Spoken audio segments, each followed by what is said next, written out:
Marche. Donc on va commencer. Merci d'être venu pour cette rencontre sur Saint-Pétersbourg comme personnage de Gogol et Dostoïevski. Alors, donc tous les grands écrivains russes ont subi le mythe de Saint-Pétersbourg. Ils ont tous été fascinés par cette ville pour plusieurs raisons. Tout d'abord, l'histoire de cette ville qui est née de la volonté de Pierre le Grand à partir de rien, à partir de marécages. Pierre le Grand qui a voulu infléchir en créant de toutes pièces cette ville, infléchir l'orientation séculaire de la Russie pour l'ouvrir vers l'Europe. Vous connaissez tous l'expression du voyageur Algarotti qui disait que Saint-Pétersbourg avait ouvert une fenêtre sur l'Europe. Donc une ville aussi éminemment romanesque en raison de sa construction tragique, puisque c'est une ville qui a été construite sur des cadavres, puisque l'édification de la ville sur ces marécages insalubres a fait plus de 100 000 morts. Une ville aussi romanesque par sa monumentalité et l'homogénéité de ses constructions, qui feront dire à Dostoïevski quelle est la ville la plus préméditée du monde. Donc on voit que toutes ces spécificités ne vont pas laisser les écrivains indifférents, et que la littérature russe va naître à Saint-Pétersbourg, qui en retour fera de cette ville une véritable mythologie. Donc Saint-Pétersbourg a été dès l'origine un décor romanesque pour les poètes qui ont chanté ces palais gigantesques, ces quais de granit et aussi ces brumes, mais c'est surtout au XIXe siècle que les lettres russes à leur apogée vont faire de Saint-Pétersbourg un mythe. Alors on pense bien sûr à Pouchkine qui a célébré dans son poème Le Cavalier de bronze, qui a célébré la ville et qui a largement constitué cette idée mythique de Saint-Pétersbourg, mais aussi, et c'est ce qui va nous occuper pendant cette table ronde, Gogol et Dostoïevski, chez qui la ville n'est plus seulement un décor, mais va acquérir un autre statut, un statut de personnage, puisqu'on voit dès les premiers textes de Gogol, dans Le Nez ou dans la perspective Nevsky, comment Saint-Pétersbourg va être un personnage à part entière, une force agissante qui va exercer son influence, en général néfaste, sur les personnages de ses œuvres. Donc chez Dostoïevski, on a aussi cette idée de personnage et de force agissante, même si au début ça s'annonce sous de bien meilleurs auspices, puisque au tout début des Nuits Blanches, le narrateur dit mon ami c'est Saint-Pétersbourg tout entier, donc on pourrait croire que là la ville va être un peu plus amicale que chez Gogol, mais en fait on verra que ça va vraiment pas être le cas très longtemps, puisque la ville est aussi un personnage maléfique qui va entraîner les héros vers leur chute. Donc avant de rentrer dans le vif du sujet, je voulais dire peut-être deux mots pour essayer de situer historiquement ce qu'était Saint-Pétersbourg à l'époque de Gogol et de Dostoïevski. Donc à l'époque, Saint-Pétersbourg c'était la capitale de l'Empire russe. Elle incarnait la toute-puissance de l'autocratie, c'était une ville prospère et active, et c'était aussi un haut lieu de la modernité artistique. Il y avait énormément de salons littéraires, de revues, et on montait à Saint-Pétersbourg comme Rastignac montait à Paris pour y faire carrière. C'est d'ailleurs ce que fera Gogol, on va le voir tout à l'heure. Mais en même temps, Saint-Pétersbourg était aussi une ville difficile à vivre pour les plus démunis notamment. C'était une ville froide, noire, et à l'époque de Dostoïevski surtout, moins de Gogol, c'était un foyer de contestation avec des mouvements assez radicaux et avec aussi du terrorisme. Donc c'est un peu cette double face qui va transparaître dans les œuvres de nos deux écrivains. Donc pour parler de Saint-Pétersbourg comme personnage chez Gogol et Dostoïevski, nous avons la chance d'avoir avec nous Michel Etchenilov, qui est agrégé de philosophie, qui est rédacteur en chef adjoint de Philosophie Magazine, et qui vient de publier aux éditions Stéphane Millon un essai Dostoïevski, Le roman du corps, où il donne une image un peu différente de celle qu'on pouvait avoir de Dostoïevski, puisqu'il montre que contrairement à une idée un peu dominante, Dostoïevski n'est pas seulement un philosophe, un idéologue, un théoricien du mal, un psychologue des profondeurs, mais qu'il y a une véritable épaisseur romanesque et que ces personnages ont une existence bien charnelle et une grande originalité littéraire. Ensuite, à ma droite, donc Anne Koldefy, qui est agrégée de lettres, agrégée, doctoresse lettres, et qui enseigne la littérature russe à Paris 4. Vous dirigez aussi avec Luba Jurgenson une collection, la collection Poustiaki chez Verdier. Et vous êtes aussi traductrice de Gogol, vous avez traduit Les âmes mortes, Le manteau et le nez, et de Dostoïevski, vous avez traduit sa correspondance. Et surtout, vous animez un séminaire de traduction littéraire qui a été créé par Jacques Cateau. Et c'est pour ça qu'on va faire un tout petit aparté avant de rentrer dans le vif du sujet, puisque Anne Koldefy a tenu à faire un petit hommage à Jacques Cateau, qui était un très grand connaisseur de Gogol et de Dostoïevski. Oui, c'est Jacques Cateau qui a disparu au mois de septembre 2013. Et il me semblait que c'était absolument indispensable de lui rendre hommage ici, d'autant plus que c'est ici un haut lieu qui célèbre la traduction de la littérature, et Jacques Cateau a fait énormément de choses dans ce domaine. Aujourd'hui, ça paraît très facile. On a un peu oublié la situation à la fin des années 60 en France et au début des années 70. Aujourd'hui, ça paraît facile parce qu'il y a des prix de traduction, il y a des associations de traducteurs littéraires, on publie énormément de traductions littéraires. À l'époque où Jacques Cateau a créé son séminaire, il n'y avait strictement rien. Si vous regardez la traduction de la littérature des années 20, la littérature russe des années 20 en français, si vous regardez les dates des premières traductions et publications, vous apercevez que tout se fait à partir de la fin des années 60 et début des années 70. Avant, on n'a quasiment rien. Et là, il y a trois personnages qui ont un rôle absolument exceptionnel dans notre connaissance de la littérature russe des années 20 et ensuite de la littérature contemporaine, et ensuite un retour vers les classiques. Et dans la place qu'a prise la traduction littéraire aujourd'hui, c'est Jacques Cateau, Michel Heller, qui est également disparu, et Vladimir Dmitrievitch, le fondateur des éditions L'Âge d'Homme, qui a un catalogue absolument extraordinaire. Et les trois personnages sont liés et ils ont eu un rôle absolument exceptionnel.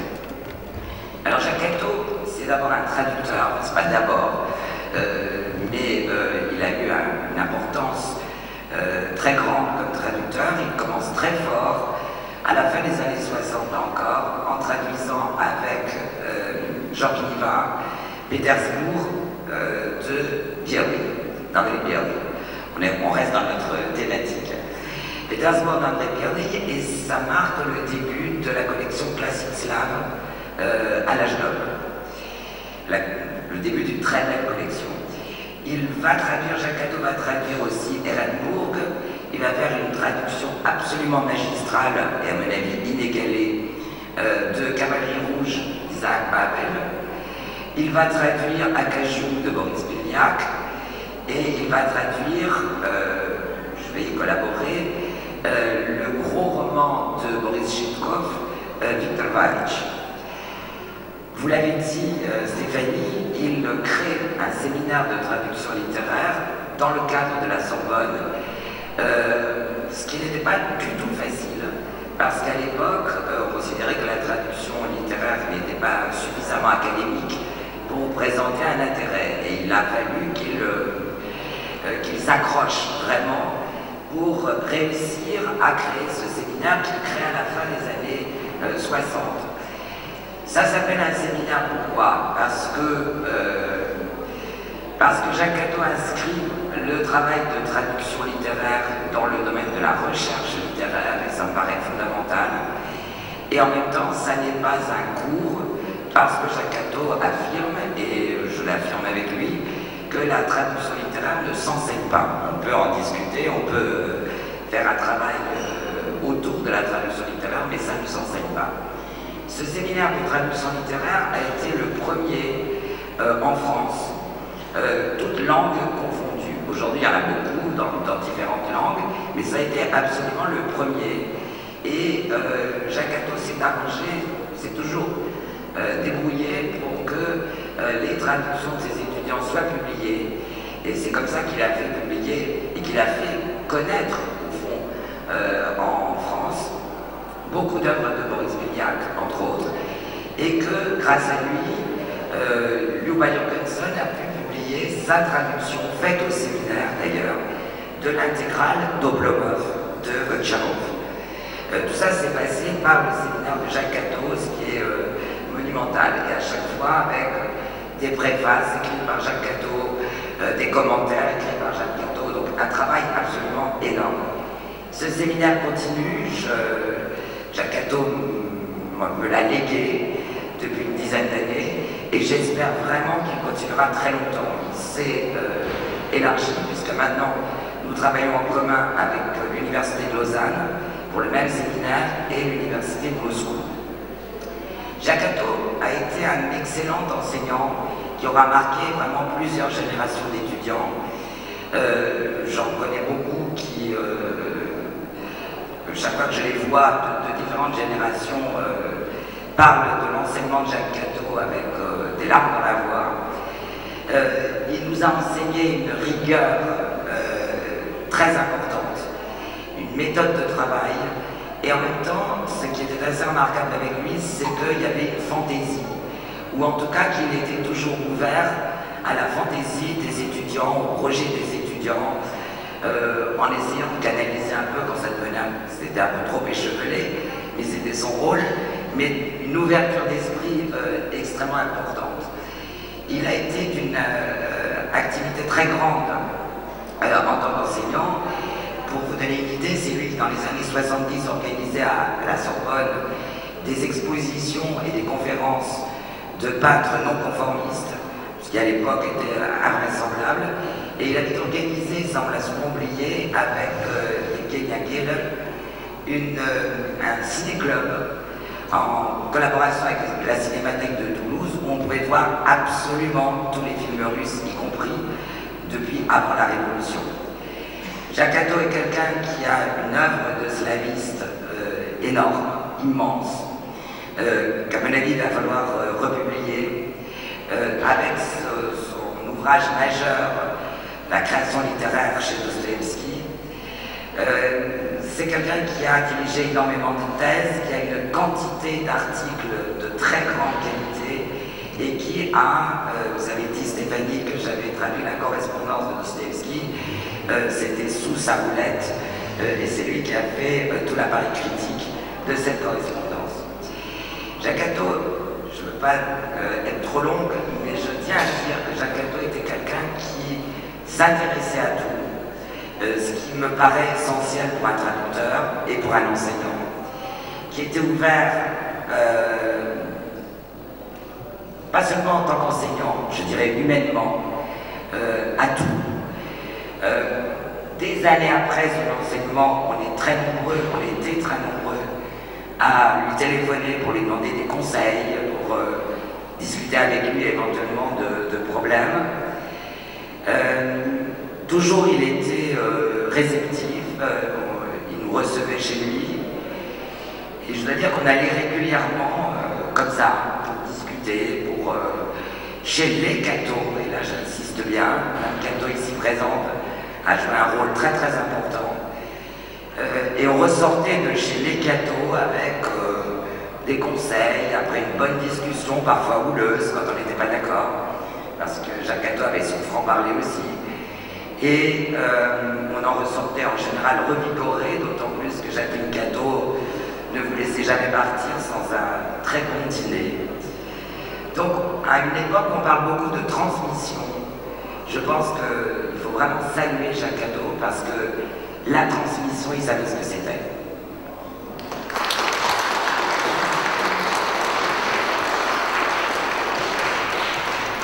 Oui, bonjour. Je m'associe évidemment à cet hommage.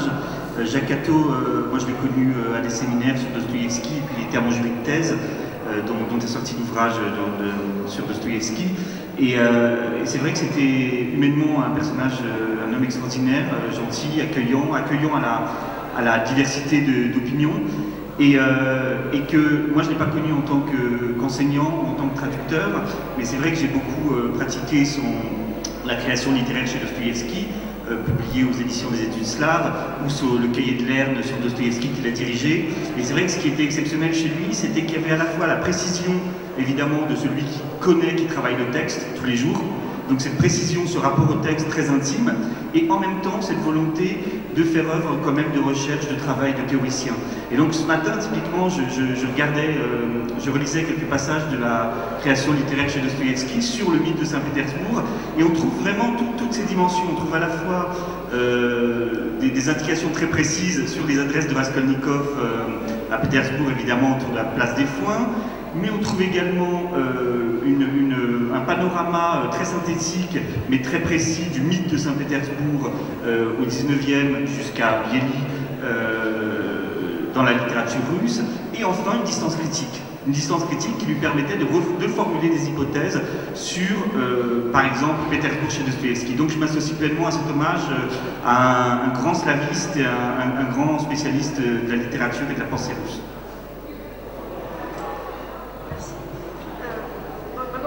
Nous allons commencer par le commencement, c'est-à-dire par les débuts de Gogol et de Dostoïevski dans Saint-Pétersbourg.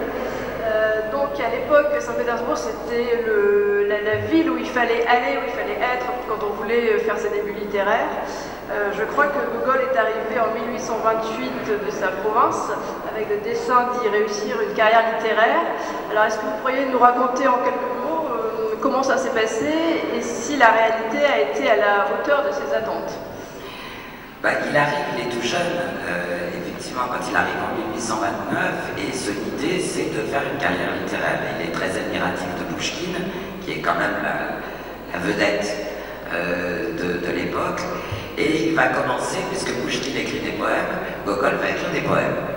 Il est vrai qu'on est en plein âge d'or de la poésie russe, donc il est tout à fait séduit par ça, il a très envie de marquer son temps par un poème. Alors il en écrit un très long, qui est terriblement mauvais, il faut bien le dire, qui va être descendu en flammes par la critique, à juste titre, à tel point qu'il va, et c'est presque un signe de ce qui va se passer par la suite pour les amortes, il va le brûler.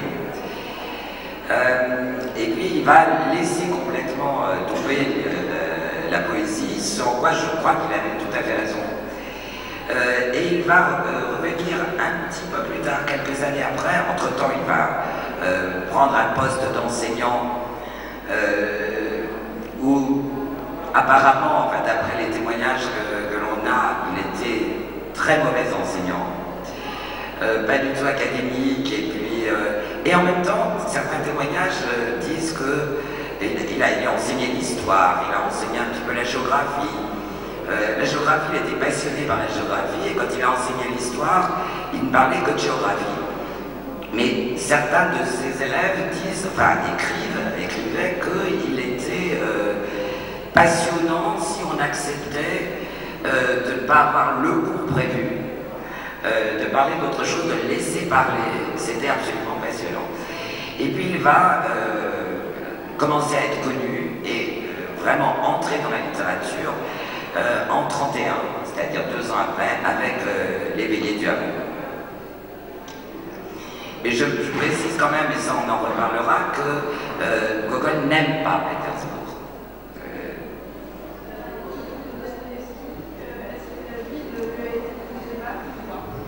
Écoutez, la ville, il y est arrivé en 1837, pardon. Vous savez, il a passé son enfance et son adolescence à Moscou. Il est né dans l'hôpital où travaillait son père, qui était médecin à cet hôpital. Il est arrivé à Saint-Pétersbourg absolument enivré, Pouchkine lui aussi, mais véritablement enivré.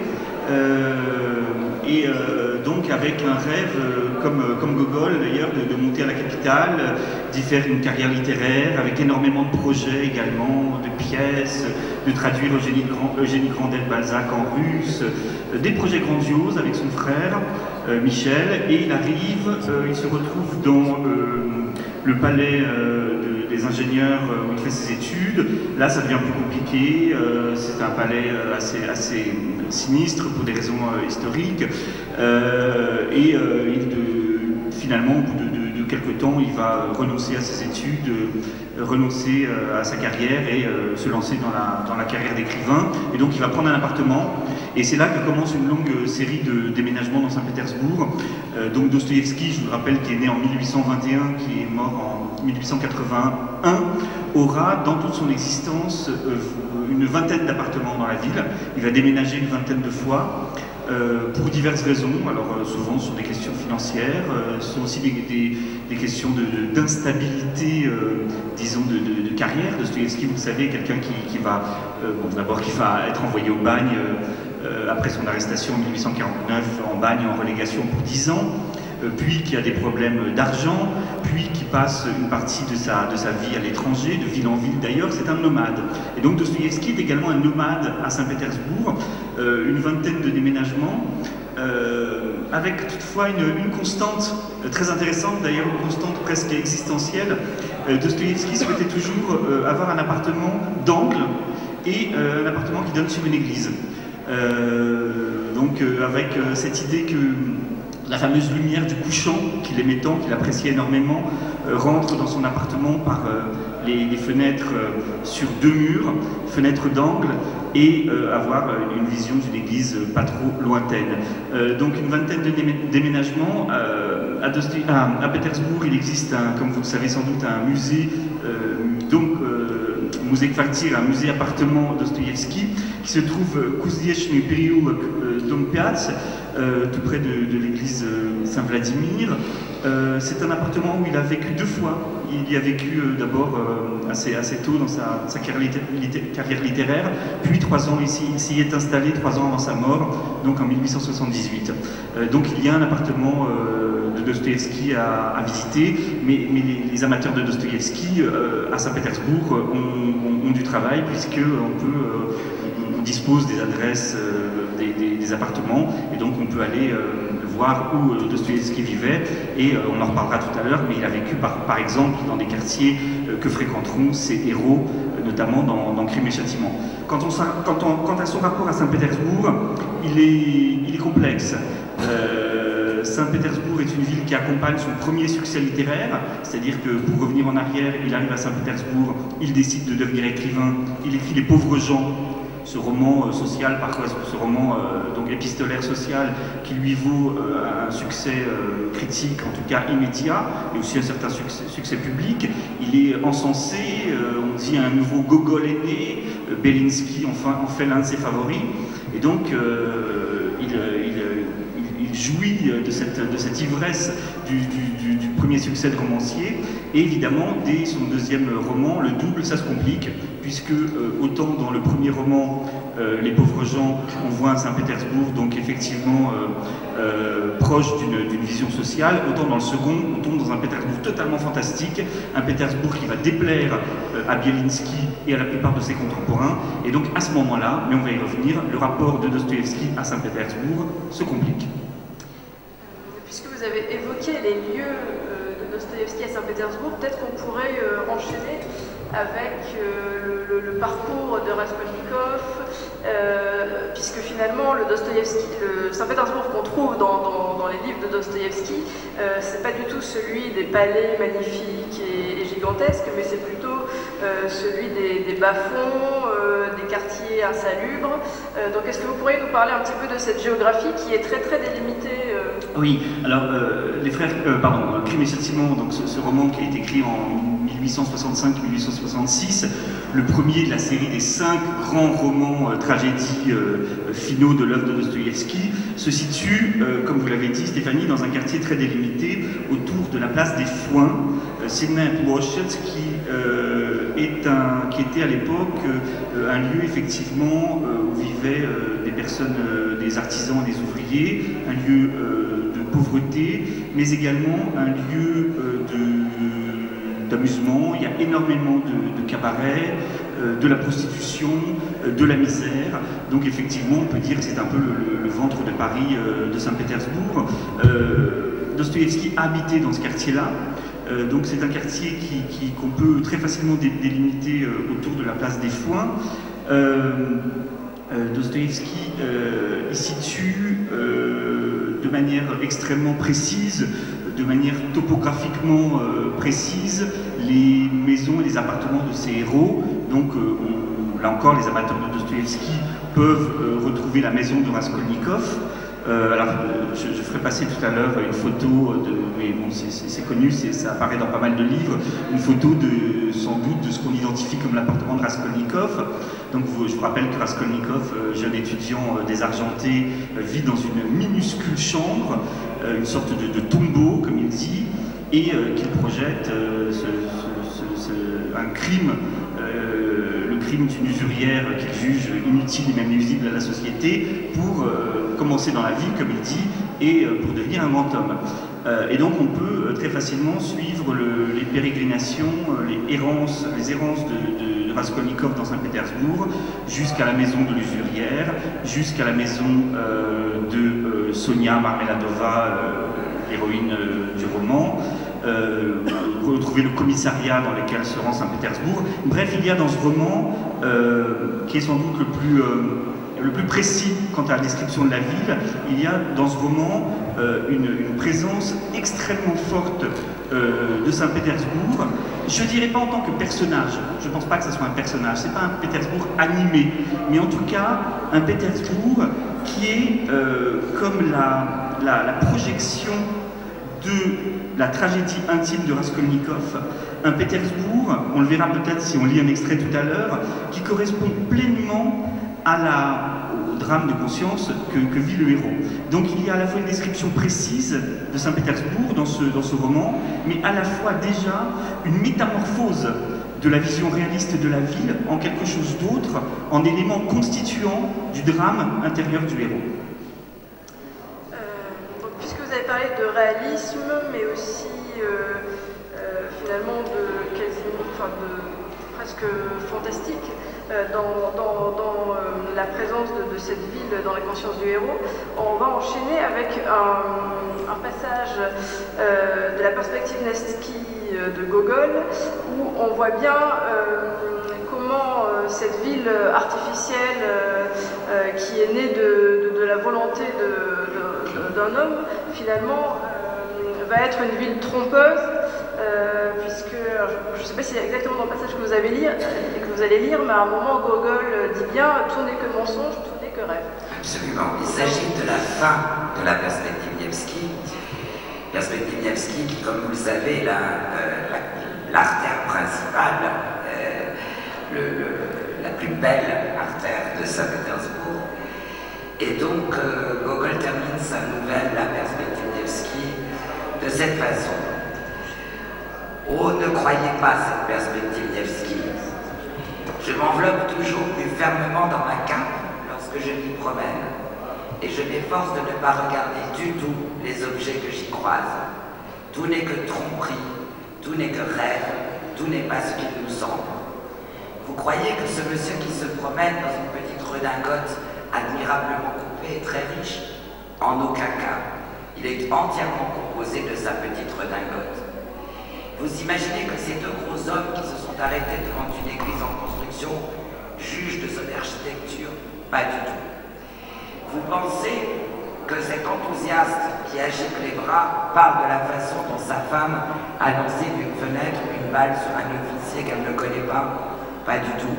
Il parle de Lafayette. Vous pensez que ces dames, mais ce sont les dames qu'il faut le moins croire. Regardez moins les vitrines des magasins. Les colifichets qui y sont exposés sont beaux, mais ils sentent une quantité effrayante de billets de banque. Et que Dieu vous garde de regarder les dames sous leur chapeau. Même si le manteau d'une dame flotte au loin, en aucun cas je ne le suivrai, poussé par la curiosité. Plus loin, mon Dieu, plus loin du réverbère, et le plus vite possible vous le dépassez.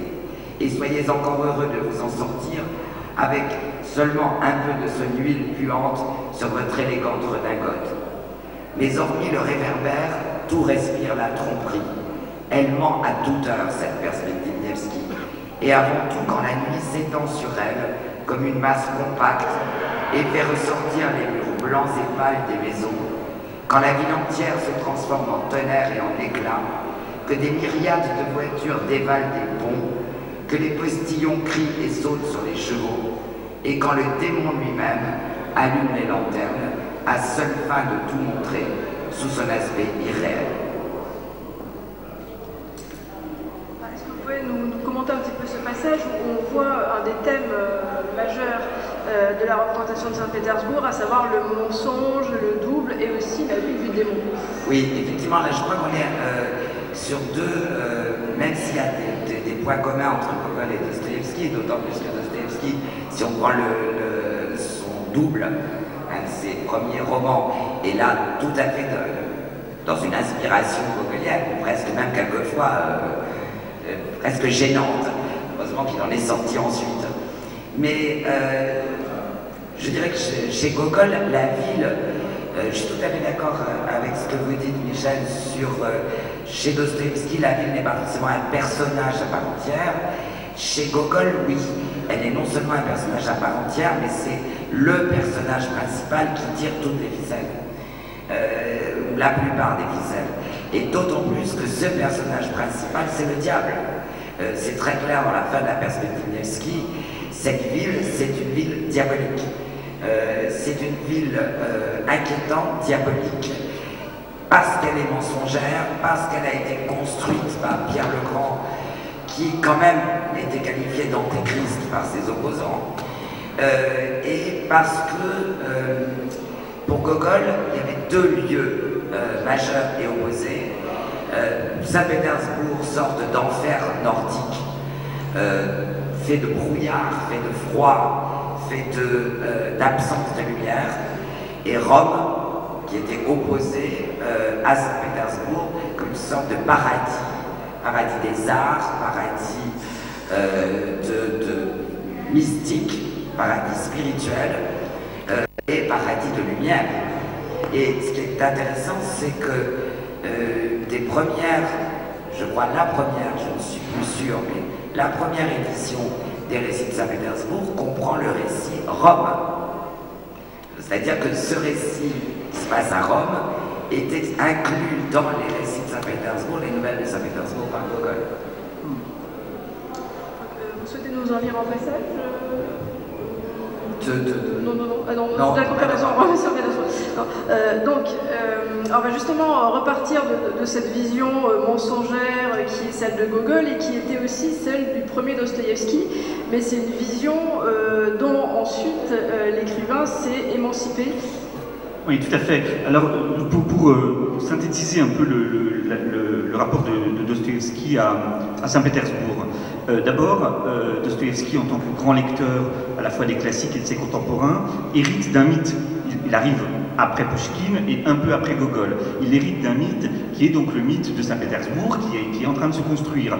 Comme vous l'avez très bien dit, c'est le mythe du mensonge, du simulacre diabolique chez Gogol. Chez Pouchkine, c'est aussi le mythe du cavalier d'airain, c'est-à-dire de cette beauté majestueuse qui se transforme en hantise, en obsession, en monstruosité. Donc, Dostoïevski hérite de ce mythe, et comme il est un grand écrivain, il va le modeler pour en faire une partie intégrante de sa vision du monde et de l'homme, à travers ses romans, évidemment. Alors, comment il va faire? D'abord, je rappelle juste une chose, Pétersbourg est aussi la ville de la modernité. Dostoïevski, c'est un écrivain de la modernité. Dostoïevski est tout sauf un nostalgique. Dostoïevski n'est pas retourné vivre à Moscou parmi les slavophiles et dans des rêveries sur la vieille et sainte Russie patriarcale. Non, Dostoïevski veut se coltiner avec le réel contemporain de sa capitale, c'est-à-dire effectivement la misère, c'est-à-dire la puissance et enfin la violence. La violence des tensions sociales et des troubles terroristes, comme vous l'avez dit. Et des démons. Et des démons. Et des démons, évidemment. Donc, Dostoïevski va affronter cette modernité et va essayer de mêler cette volonté qui est la sienne de parler à ses contemporains du contemporain, et non pas de faire des romans nostalgiques, tout en récupérant le mythe. Alors comment fait-il? On peut reprendre cette citation que vous avez faite tout à l'heure, qui vient des Carnets du sous-sol. Dostoïevski, dit le narrateur du sous-sol, est la ville la plus abstraite, la plus préméditée qui soit. C'est-à-dire qu'ici apparaît une forme de schizophrénie, en tout cas disons une ambivalence constitutive de la ville, une ambivalence philosophique constitutive de la ville, qui est celle de la rationalité d'un côté et de la déraison de l'autre. Alors, on l'a dit, Pétersbourg a été construite au siècle de la rationalité cartésienne, avec un projet de recommencement rationnel de la virus. On va effacer et on va nier les vieux héritages, les vieilles pesanteurs de la virus, et on va recréer, grâce à ces lignes droites et à ces façades parfaites, la beauté de la rationalité occidentale. En même temps, Dostoïevski, qui vit à Saint-Pétersbourg, et tous ceux qui connaissent Saint-Pétersbourg, même aujourd'hui le savent, il y a les façades et il y a le reste, c'est-à-dire les cours. Les cours, à l'époque de Dostoïevski, il y a les cours, les appartements communautaires, les appartements où on loue un coin pour vivre, il y a la promiscuité, il y a la chaleur, il y a la violence, il y a la prostitution omniprésente, notamment dans les quartiers dans lesquels se déroule crime et châtiment. Il y a l'alcoolisme, qui est une tragédie nationale selon Dostoïevski. Il y a la misère sociale. Et donc, Dostoïevski nous dit que Pétersbourg, c'est à la fois une rêverie de la rationalité, qui en même temps dissimule un vaste cauchemar gogolien, qu'on appelle le nom diabolique, mais en tout cas qui est là et qui menace de l'intérieur le projet rationnel. Et pour résumer ce que fait Dostoïevski de Saint-Pétersbourg, je dirais que Dostoïevski, dans son œuvre, va intégrer cette topologie-là, dans sa pensée même. Dostoïevski va lutter toute sa vie contre les idéologies rationalisantes de son époque. Il va lutter contre l'utilitarisme, la théorie de l'égoïsme rationnel, il va lutter contre le positivisme et le scientisme, idée suivant laquelle un trouble mental, il suffit de lui donner un nom et de le soigner pour le guérir. Il va lutter également contre les théories sociales qui prétendent dédouaner l'individu du mal. D'après Dostoïevski, le mal est beaucoup plus mystérieux qu'un problème de milieu. Bref, Dostoïevski va lutter contre cette vision rationalisante du réel et s'intéresser aux arrière-cours, s'intéresser à ce qui est sale, à ce qu'on ne montre pas, à ce qui est malpropre et violent, c'est-à-dire les cours de notre conscience humaine, c'est-à-dire la violence, la maladie, le meurtre, etc.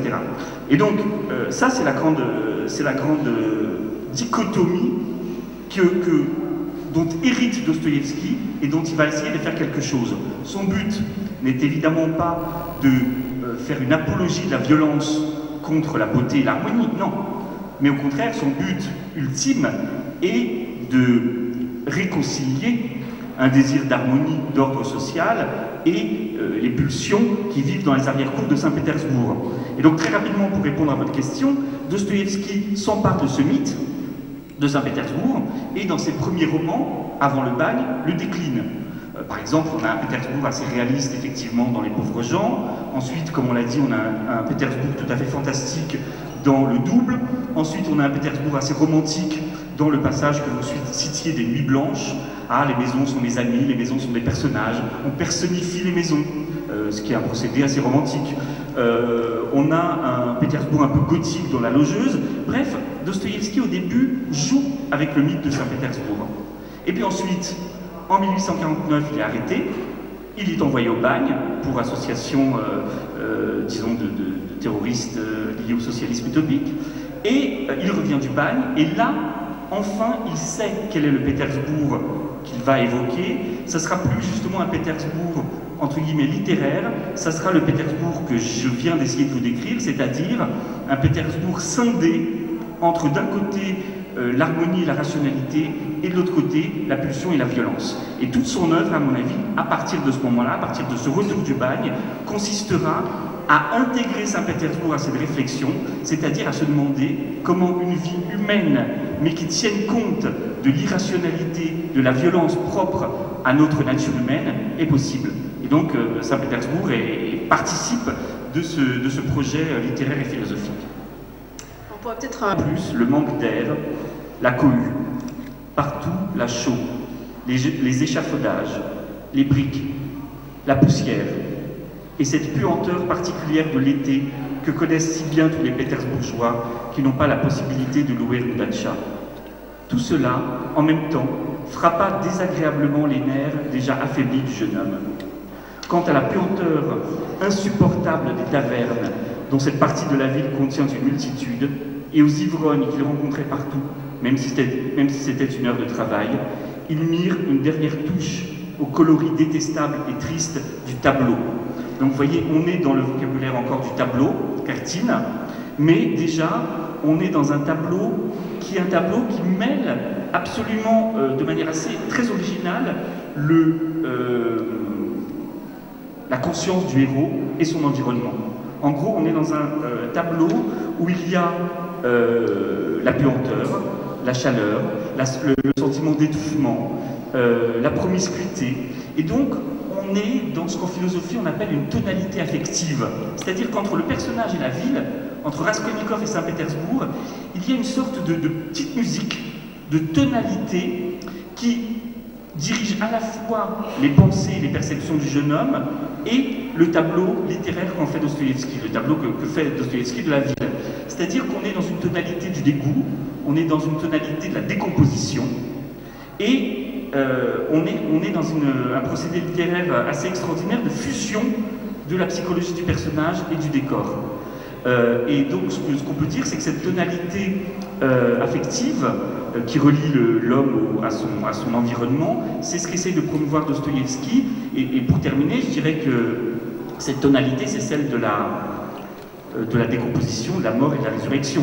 Le motif directeur de Crime et Châtiment, d'ailleurs André Markovitch, l'un des traducteurs, l'a très bien dit, c'est la résurrection de Lazare. C'est l'idée qu'il y a une mort suivie d'une résurrection. Et vous savez très bien que dans les tableaux représentant la résurrection de Lazare, il y a toujours un personnage qui se bouche le nez. Parce que, comme il dit dans l'Évangile, le cadavre commençait déjà à sentir. Et donc, dans ce début de roman, Dostoïevski nous offre une image symbolique et à la fois réaliste de ce qui arrive au héros. Tout est en train de se décomposer. On est dans le moment de la mort, et le but du roman, ce sera de savoir si une résurrection ou non est possible, c'est-à-dire si Raskolnikov sera capable, in extremis à la fin du roman, de rejoindre le flux de la vie vivante au lieu de participer à cette putréfaction générale. Et donc vous voyez la richesse d'une simple description de Saint-Pétersbourg qui contient en elle, en ces quelques lignes, déjà à la fois la psychologie du personnage, l'environnement urbain et le sens symbolique et philosophique du roman. Excusez-moi, j'étais un peu long, donc je vais vous laisser la parole. Oui, je voudrais qu'on revienne peut-être quelques instants sur le fantastique dont Dostoïevski s'est émancipé lorsqu'il a trouvé sa propre voie et lorsqu'il a fait sa propre vision de Saint-Pétersbourg. On est passé peut-être un peu rapidement sur cette question-là. Non, je ne crois pas, parce que je pense que Dostoïevski garde un côté fantastique, mais pas avec le même objectif. Je suis frappé du fait que le dernier grand roman de Dostoïevski, Les Frères Karamazov, et l'œuvre magistrale de Gogol, Les Amortes, se passent en dehors de Saint-Pétersbourg. Pour des auteurs pour lesquels Saint-Pétersbourg a été aussi important, je trouve ça tout à fait frappant. Et c'est quelque chose qu'on pourrait peut-être développer si on en a le temps tout à l'heure. Mais en dehors de ça, tout à l'heure vous avez parlé de Bielinski, le lapsus intéressant, de Bielinski en disant il salue les pauvres gens de Dostoïevski, on a trouvé un nouveau Gogol. Le problème, c'est que Bielinski a été à l'origine d'un malentendu total et de près d'un siècle. Et heureusement qu'il y a eu André Bierry, dont je parlais tout à l'heure, pour nous sortir de ce malentendu. C'est-à-dire que Bielinski a voulu voir dans Gogol, et notamment dans son manteau, un auteur réaliste, défenseur du petit fonctionnaire, défenseur de la veuve et de l'orphelin, ce qui n'est pas du tout le cas de Gogol. Lorsqu'on lit le manteau, même s'il y a, parce que Gogol il est toujours en train, il est quasiment aussi démoniaque, c'est un petit démon, moi je le vois toujours comme ça, Gogol, comme un petit démon. Il est quasiment aussi démoniaque que ce qu'il dénonce de Saint-Pétersbourg, c'est-à-dire qu'à la fois il plaint son personnage d'une certaine façon d'Akaky Akakiyevich, mais en même temps il s'en moque, il le raille, il en joue, et il est toujours entre les deux. Par ailleurs, vous savez, je pense, j'ai été très intéressé par ce que vous disiez, Michel, et ce que vous dites dans votre livre d'ailleurs, de ce côté charnel des personnages de Dostoïevski et de la ville dans Dostoïevski. Gogol, je dirais que c'est exactement le contraire. C'est-à-dire, les personnages n'ont pas d'existence charnelle chez Gogol. Et le seul, au fond, et c'est pour ça que dans les récits de Saint-Pétersbourg, je trouve que le seul texte réaliste, la seule nouvelle réaliste, ça n'est pas pour moi du tout le manteau. C'est pour moi le journal d'un fou. Parce que le journal d'un fou, alors ça dit bon, le journal d'un fou, où on a le grand délire du fou, en quoi il se prend pour le roi d'Espagne, bon, ça n'a pas l'air très réaliste. Cela étant si, parce qu'il y a la réalité de la souffrance du malade qui est dans son hôpital psychiatrique, qui se croit à la cour d'Espagne, d'accord, mais il est quand même dans son asile psychiatrique, et à cette souffrance qui à la fin est tout à fait poignante. C'est pour ça que c'est le seul au fond rapport au corps que je vois véritablement, le seul côté charnel de Gogol. Même le nez, je sais qu'on ne peut pas faire plus charnel qu'un nez, mais cette perte du nez confirme encore ça, c'est-à-dire qu'on n'est pas du tout dans le charnel. Et si vous regardez la plupart des noms des personnages de Gogol, y compris dans les Amors, ce ne sont pas des noms de personnages réels, ce sont des noms d'abstraction. Est-ce que vous pensez que finalement la ville de Saint-Pétersbourg a plus de corps que les personnages chez Gogol? Chez Gogol, oui, clairement.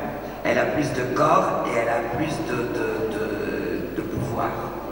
Ces personnages fantômes qui sont des espèces d'ombres, c'est une des visions de l'enfer, d'ailleurs, dans les visions nordiques, entre autres de l'enfer, c'est-à-dire pas de lumière, le froid, la brume et des ombres qui errent.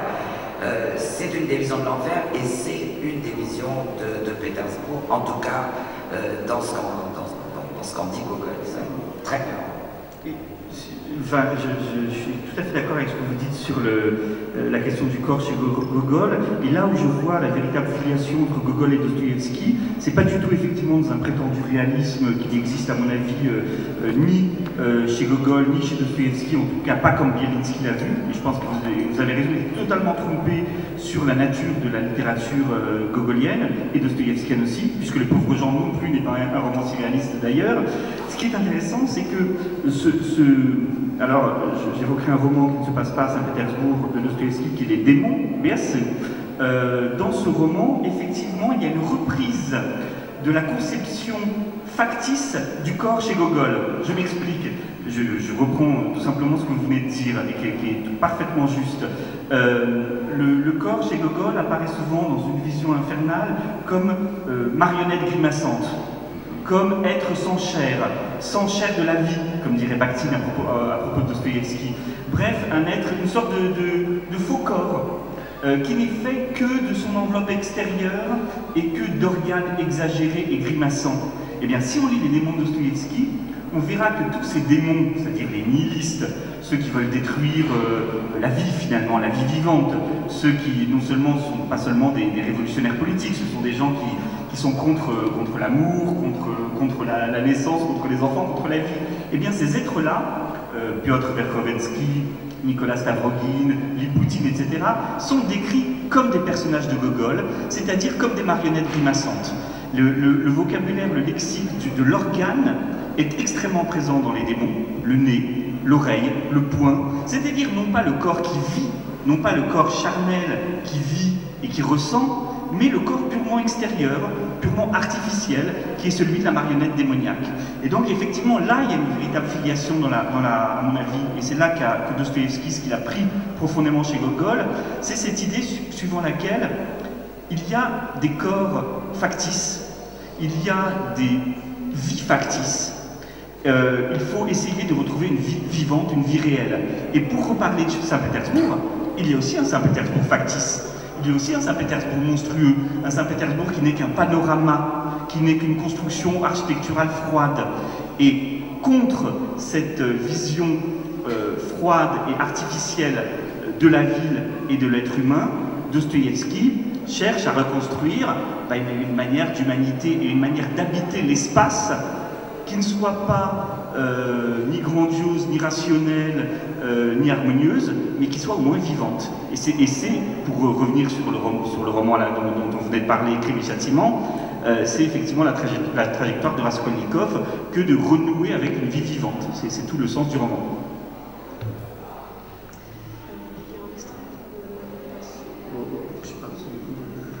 On a peut-être encore le temps pour une petite question et ensuite on passera la parole à la salle. Donc, est-ce qu'on revient, peut-être qu'on peut revenir sur un sujet que vous avez un peu abordé, sur l'opposition entre Saint-Pétersbourg et la province, sur les romans finalement qui se passent à Saint-Pétersbourg et les romans qui se passent ailleurs. Bon, je vais faire rapide. Les romans Pétersbourg, dans les romans de Dostoïevski, c'est un peu comme, vous savez, la peinture de Titien.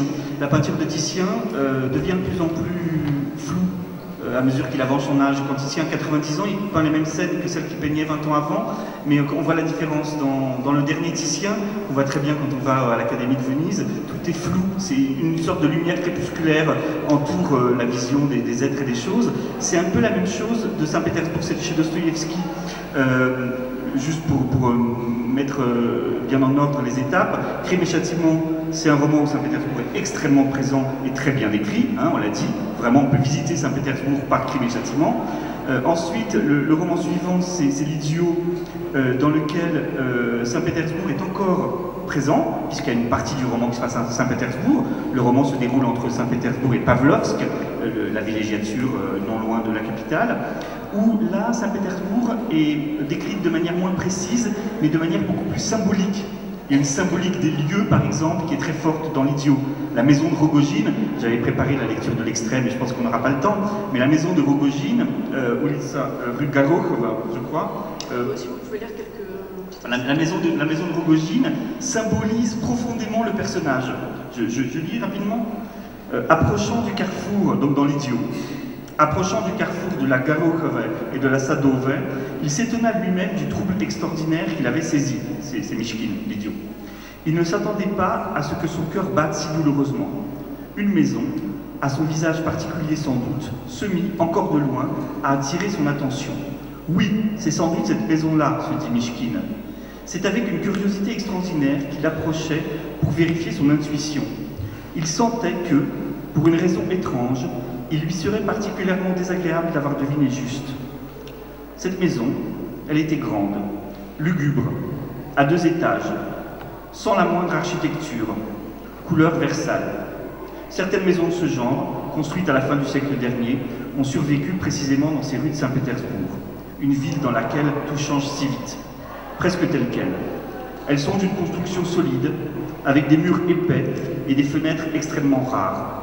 Au rez-de-chaussée, les fenêtres ont parfois des barreaux.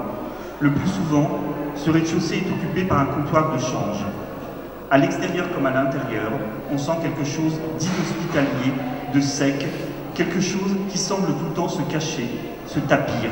Donc vous voyez là, avec cette idée de sécheresse, de solidité, de morbidité, de fermeture sur soi, d'absence de recherche et de grâce, on a déjà véritablement l'être intime de Rogojine, donc le frère frère symbolique de Mychkine dans l'Idiot, qui se dessine. Donc ici, on a véritablement une description très symbolique des personnages dans l'Idiot. Ensuite, le roman suivant, les démons se déroulent en province, dans une petite ville de province. Il y a juste un épisode comique à Saint-Pétersbourg, mais c'est très rapide. Le roman d'après, donc l'avant-dernier de Dostoïevski, c'est L'adolescent. Ça se situe à nouveau à Saint-Pétersbourg, mais là vraiment on est dans un Saint-Pétersbourg presque abstrait. Il y a vraiment des visions de Saint-Pétersbourg comme un songe, souvent dans le brouillard d'ailleurs. Et puis enfin, comme vous l'avez dit Anne, le dernier roman de Dostoïevski, ça se passe ailleurs. C'est-à-dire que dans Les Frères Karamazov, je pense que l'interrogation philosophique de Dostoïevski prend une telle force humaine qu'il n'y a plus de cadre. Vous savez, dans Les Frères Karamazov, on ne décrit pas vraiment les arbres, le village, la petite ville.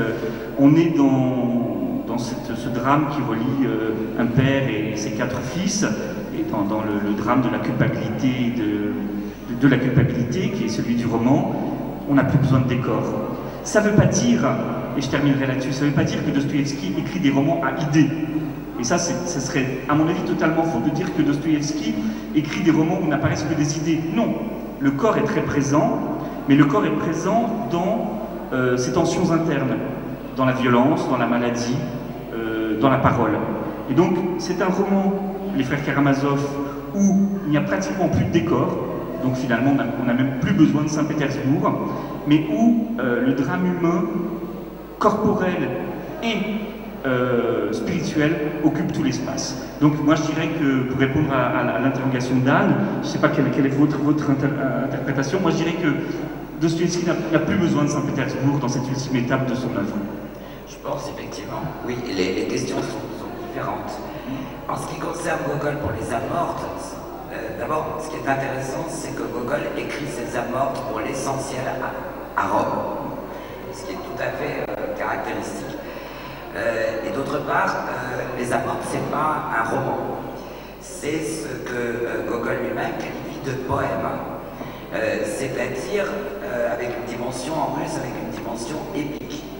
Et d'autre part, le projet de Gogol, quand il écrit les âmes mortes, c'est de faire une divine comédie à la russe, et il le dit explicitement, dont la partie que nous avons, c'est-à-dire celle qui n'a pas brûlé, et celle qui est absolument géniale, est l'enfer. Donc on est complètement dans autre chose.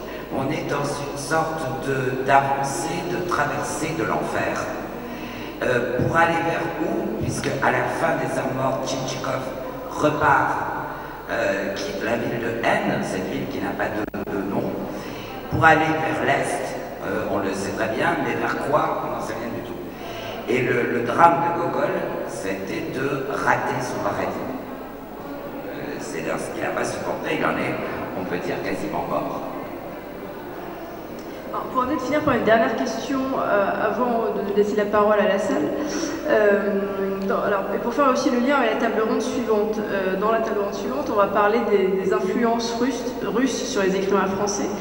Et parmi les 3 auteurs qu'on va recevoir, il y a un primo-romancier, Arthur Larue, qui évoque aussi Saint-Pétersbourg. Et la manière dont il évoque Saint-Pétersbourg, c'est vraiment, on a l'impression d'être dans un roman de Gogol.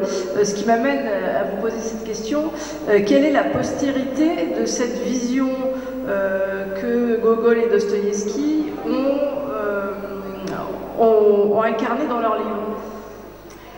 Je parlerai peut-être pas uniquement de la postérité de Gogol pour Saint-Pétersbourg, mais plutôt de la postérité de Gogol en général, littéraire.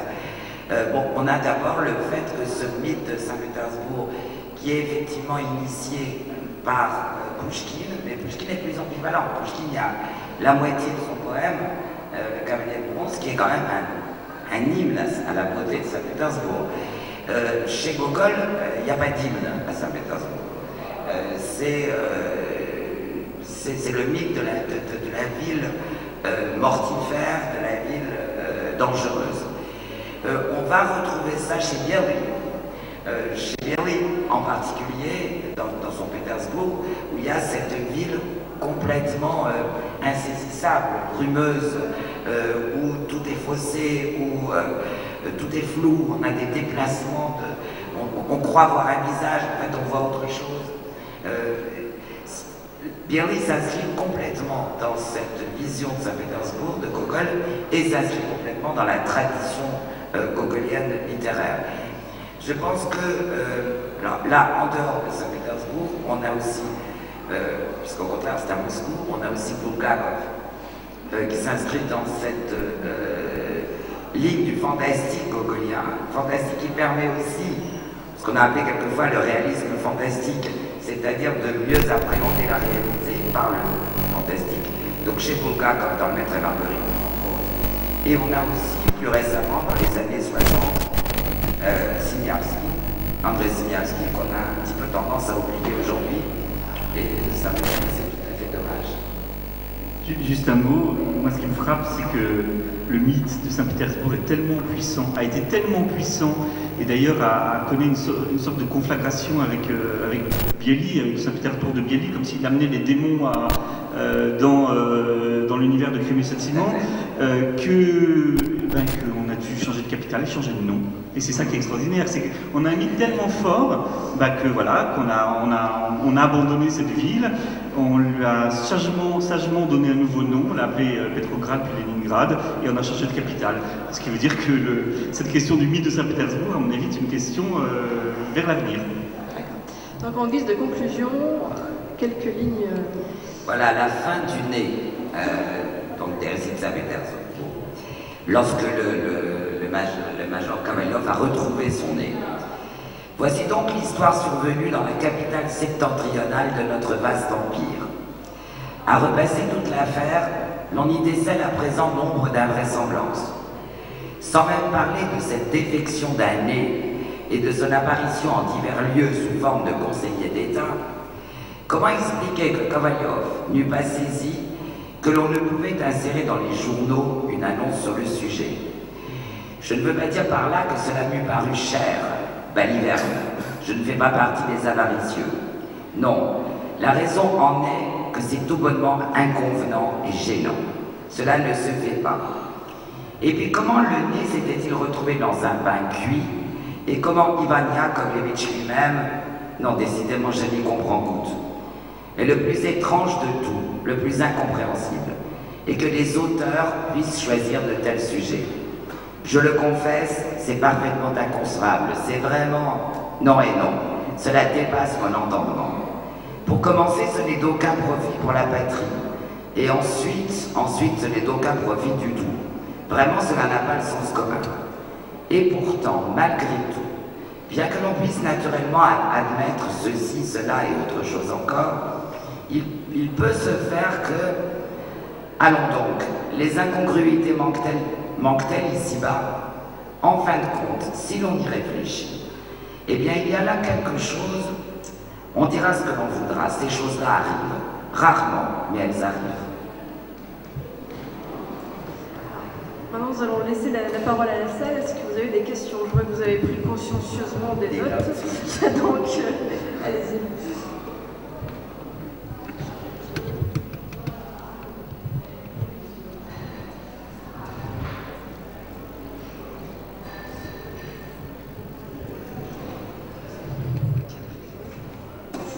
Ou alors les exposés étaient tellement exhaustifs que... J'en profite pour faire circuler les photos du Saint-Pétersbourg de Dostoïevski. C'était au début des années 90.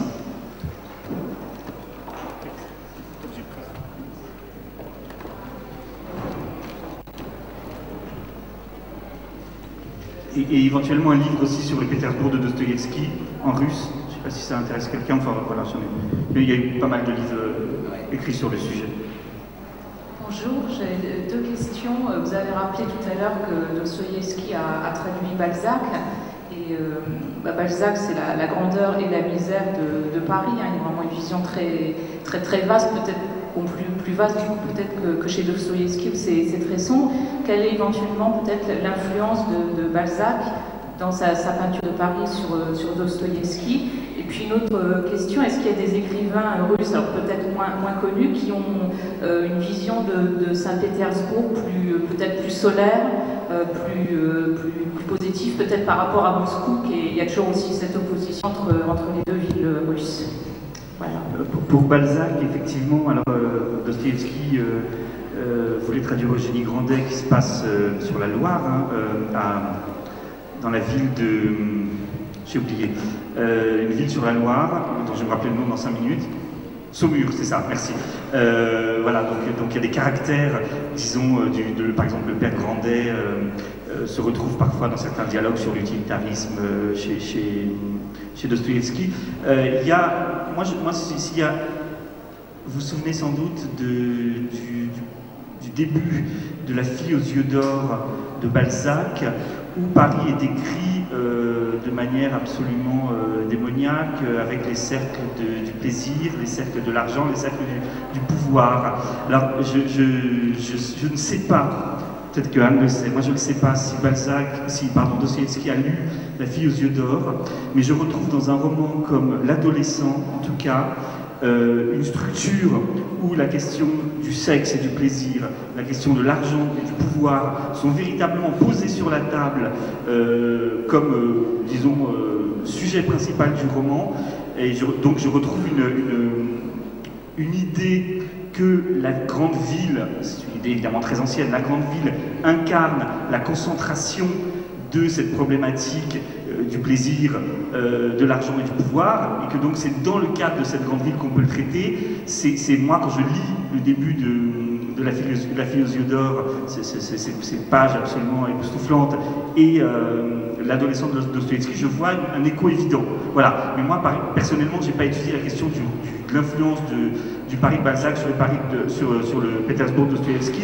Juste une chose, ce que j'ai étudié en revanche, c'est l'influence ou non du portrait du personnage chez Balzac par rapport au portrait chez Dostoïevski. Balzac, vous le savez, croyait à la physiognomonie, c'est-à-dire du rapport qui existe entre l'extérieur et l'intérieur. Ça lui plaisait beaucoup de décrire un personnage et de montrer comment ses traits physiques reflétaient certaines particularités de sa vie spirituelle. Dostoïevski, lui,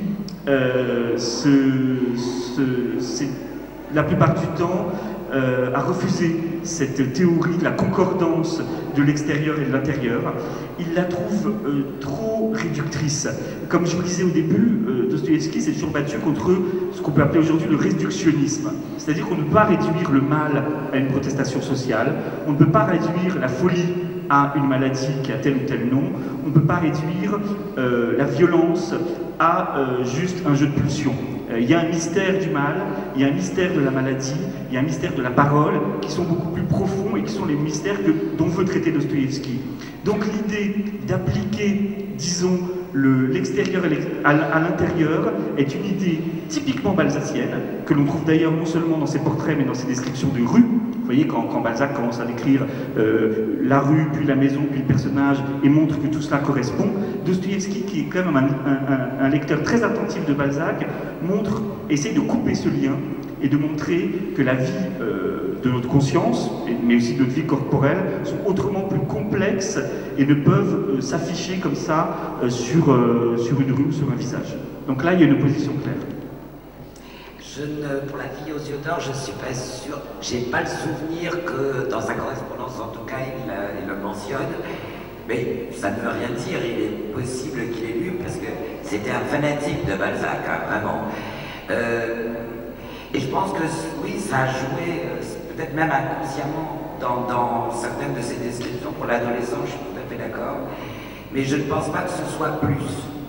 Il n'y a pas une... autant, il me semble que Dostoïevski a eu du mal au début, les premières années avant le bagne, à se détacher de l'influence de Gogol, autant il y a une influence mais positive et qu'il maîtrise bien en ce qui concerne Balzac. Et il a effectivement traduit, puisqu'on parle, pour revenir au problème de la traduction, Dostoïevski a traduit effectivement Eugénie Grandet au séminaire de Jacques Catteau dont je parlais tout à l'heure. J'avais une étudiante qui avait fait, une étudiante russe, qui avait fait tout un travail sur les différentes traductions en russe d'Eugénie Grandet, et y compris celle de Dostoïevski, qui était la première. Celle de Dostoïevski se caractérise par la plus grande infidélité au texte. C'était pas un traducteur. Sur la deuxième question, finalement, est-ce qu'il y aurait des écrivains qui auraient donné une vision lumineuse de Saint-Pétersbourg, à part peut-être toutes les parties du Cavalier d'Érins qui sont quand même plus laudateurs? Je pense que, oui, je pense, alors c'est peut-être pas lumineux. Oui, c'est pas le terme. Mais si on prend toute la poésie du siècle de l'âge d'argent, il y a là cette harmonie qu'on ne trouve pas effectivement dans les textes de Gogol ou les textes de Dostoïevski, on la trouve. Je veux dire, vous la trouvez chez Akhmatova, vous la trouvez chez beaucoup d'autres. Il y a, même s'il y a des côtés sombres, même s'il y a des côtés brumeux, il y a quand même un éloge, une grande admiration de beaucoup de poètes de l'âge d'argent qui se sentaient bien à Saint-Pétersbourg et qui se seraient sentis moins bien, ça, clairement. Madame.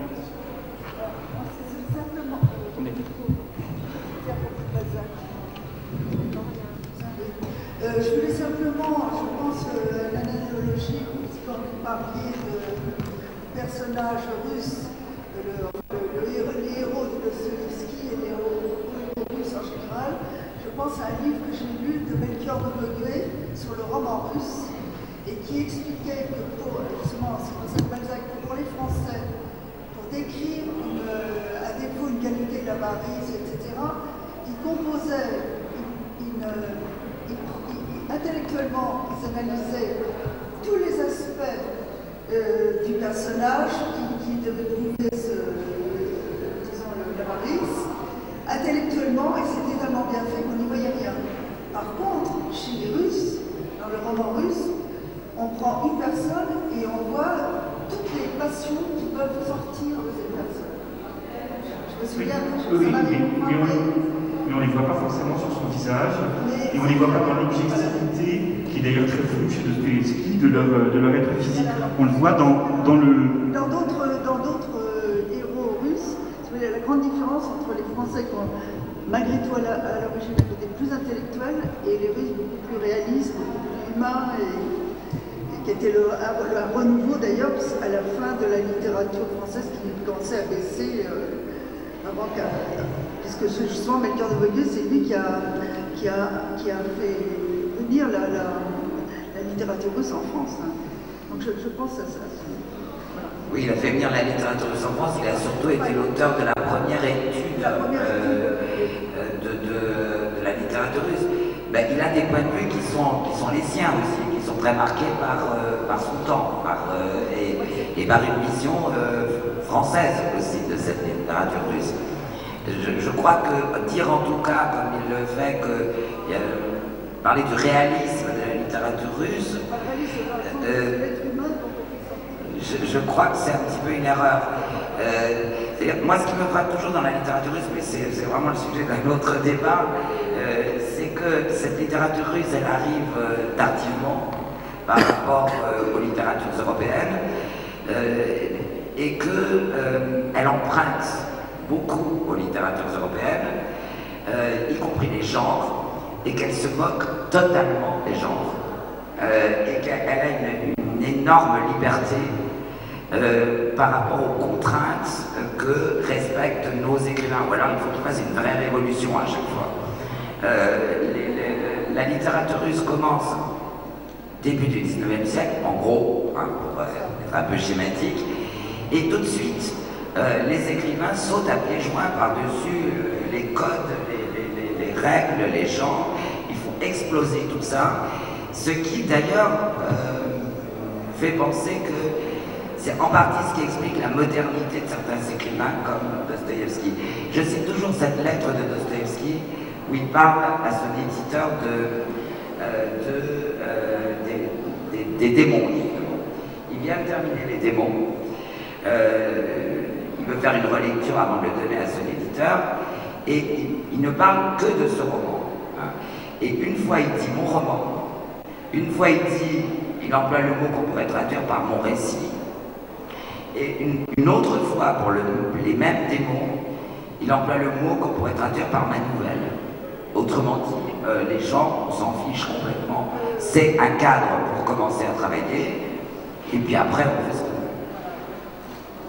Un ami de Dostoïevski, Strahov, disait pourquoi vous faites des romans aussi longs si vous preniez juste un cinquième en France, vous auriez un succès extraordinaire, mais pourquoi vous faites des romans aussi compliqués, aussi enchevêtrés, on est obligé d'avoir une liste des personnages à la fin, on n'y comprend rien, pourquoi vous faites ça? Vous auriez un succès exceptionnel si vous étiez un peu plus économe. Mais Dostoïevski, comme la plupart des écrivains russes, ne sont pas économes, donc voilà, c'est ça qui fait effectivement, à mon avis, vraiment l'aspect parfois presque avant-gardiste de certaines littératures russes. Moi, je suis persuadé que Dostoïevski aujourd'hui peut être considéré comme un écrivain expérimental, puisqu'effectivement, il a cette liberté par rapport et au genre et puis aux lois de la composition traditionnelle qui font que, mais ça, Bakhtin l'avait déjà bien vu, mais je pense que ça doit continuer à nous interroger aujourd'hui. On a encore le temps pour une ou deux questions.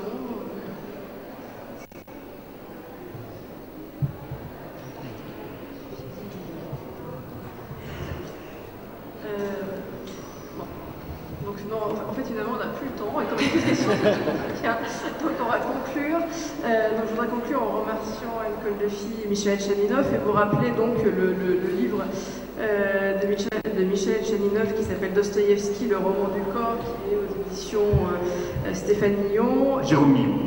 Jérôme Millon, et qui va finalement renouveler et apporter un regard neuf donc sur tous ces romans, notamment vous centrez surtout sur les romans qui sont après le bagne, où vous montrez bien qu'il s'agit moins de romans d'un philosophe, d'un idéologue, mais qu'il y a, comme vous l'avez d'ailleurs démontré dans la discussion, une véritable consistance charnelle des personnages. Et je voulais aussi dire que c'était à la fois un ouvrage très très érudit, puisqu'il y a tout l'appareil critique qu'on attend d'un universitaire, et en même temps ça se lit comme un roman.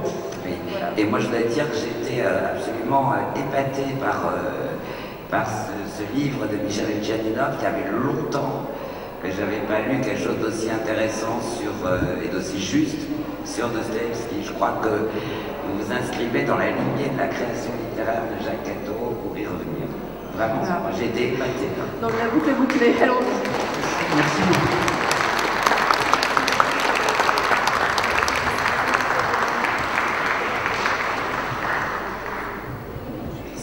Merci beaucoup. Merci.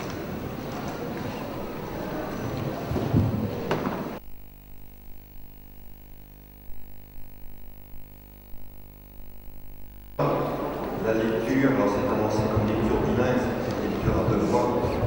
Il y aura deux comédiennes qui vont se